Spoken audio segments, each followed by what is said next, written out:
Okay guys, so I got a little bit of mail today. Pretty sure I know what's in there, but I'm going to open this up on camera for you guys. Just going to find myself a knife. And it's about a project. Some of you are probably going to think, what the hell? But it's a project that I've been thinking about for indoor use and for my underground parking lot that involves an Rc10gt. Some of you that are on my Facebook already know what it is.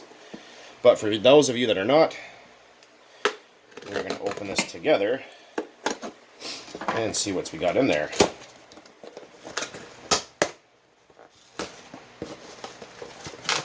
Oh, one thing. I'm not going to show you that because my address is on it. I don't want people sending me weird shit like they did before. Thank you for choosing RC Mart. Okay, RC Mart. What do we got? Oh, that's interesting. An electric motor. Super modified. This is an 11 turn brushed motor. So we're going to open it up and have a look-see here and get that out of the way so you guys can't see my address. And I'll get into exactly what it's going into here in a few minutes. But I just want to open this up and have a look.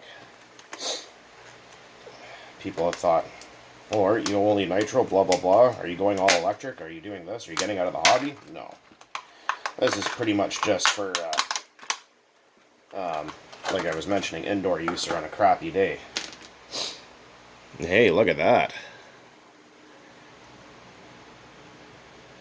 So I bought this motor off eBay, I guess, maybe about a week and a half ago, for a project like I was mentioning. And I couldn't resist the price of it for only 13 bucks. I remember if the old Trinity motors back in the day, like the green machines, were over 200 bucks brand new Canadian. So we got that. We got some leads. And let's see what we got in the other package. And then I'll get into exactly what I'm doing here in a minute. Okay.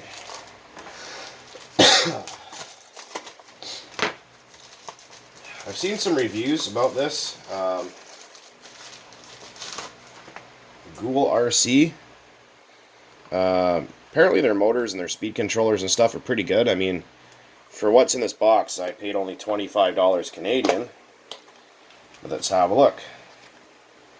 So we got an ESC, brushed ESC. So this one will be battery, this one will be to the motor, and then this guy goes to your receiver, and then your on-off switch. Okay. And then we got another motor in here. Oh, it looks pretty good. It's quite heavy. These are both 540 motors. This is a Goul RC brushed 540. It's a 13 tooth. It's a Chinese motor. It looks really nice, actually. Like, the construction is good. Back in the day, probably almost 20 years ago now, my first RC car was electric. It was actually an old Team Associated Rc10 Gold Pan. And I loved that thing. It was awesome. And that's all I ever ran was brushed motors and stuff in it. And whatnot. But this is a ball bearing engine, actually. Like I said, it's 13 turn. And when I got my first Rc10gt, that was it. I was kind of hooked on nitro forever. But I'll show you guys the rest of the parts. I was going to make a separate video about this at a later date or earlier, but I decided to wait till everything was in. So I got a motor mount plate. I got a motor cooler and a parallel plug for running dual nickel metal hydride batteries. And this guy slides. I guess you just kind of clip it on there and it slides on. Let's see if it'll do it. That looks kind of cool. Alright, so let's get on with the real deal here and what's... Oh, they're all magnetic. I forgot about that part. Right, so some of you guys are probably going to get pissed off at me, and that's fine. But this guy, which you've seen in other videos, is one of my black tub Rc10GTs. I have two of them. I'm going to pause just for a moment and I'll show you guys my other one, which you've seen before. Alright, this is my other one you guys have seen. It has the 15 CV Hyper in it. It's in really good condition. I have 4 Rc10GTs. They're all nitro, but This guy, I'm saving the motor. All the nitro parts and all that stuff are coming off it. They're going to be put away in a box for a future project of mine. But since the area, well, not area I should say, but the building I live in, they get pissed off if I try to run nitro here. They really don't like it. So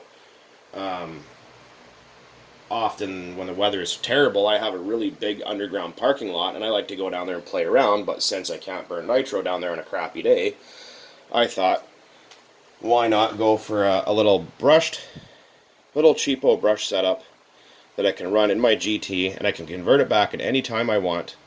That way I can play indoors. This chassis is actually bent. It's actually pretty badly twisted. So that's kind of why I'm using this one. But like I said, I have a blue tub and a blue pan as well for a total of 4. And I'll be right back. Again, I'm actually going to show you what tires I'm going to put on this, because I'm going to use it as like kind of almost like a drifting truck. So hang on a minute. Okay, we're back. So I have an old set of Jayco foamies, hard foam tires. And my underground parking lot is like that polished type concrete, so it's really good for slipping around down there. So I thought, you know, I can fart around on a rainy day. This whole thing might come as quite a surprise to most of you guys that watch my stuff, because you know that I'm only nitro. I'm not going to be converting anything else I have to electric. Just this GT, like I said, for indoor use. Or if I want to take it to an indoor track, because unfortunately in my area there's no real indoor nitro tracks unless I drive for a few hours, and I don't really feel like driving a few hours. The gas prices the way they are, it's ridiculous around here. So the local ones, like I said, they're indoor stadium trucks, whatever you got, but it has to be brushless or brushed electric. So that's kind of the idea with that, if I feel like going and just kind of having a few heats and drinking beer and laughing about it after. So that's the idea. But yeah, so this is just going to be a light little brush conversion. There's going to be a part 2 to this. So this motor mount here I got off eBay. This fits both brushed and brushless motors. So you can use these 540 type brushed motors, or brushless, whatever you like. There is one, make sure you read the description about it, because like I said, there is ones that are strictly only for brushless and ones that do both. So this is quite new to me, so I don't really know a whole lot about this kind of stuff. I've been watching a few videos about the electric stuff, and so far it seems quite simple. Like I said, it's been many years since I've really farted around with any of this, but yeah, so this is just kind of an unboxing slash explanation video, I guess. And I will make a part 2 to it, putting the electric motor conversion on. Probably do that, I don't know, maybe I guess in the next hour or something like that. So keep your eyes open, guys. Take it easy. Thanks for watching.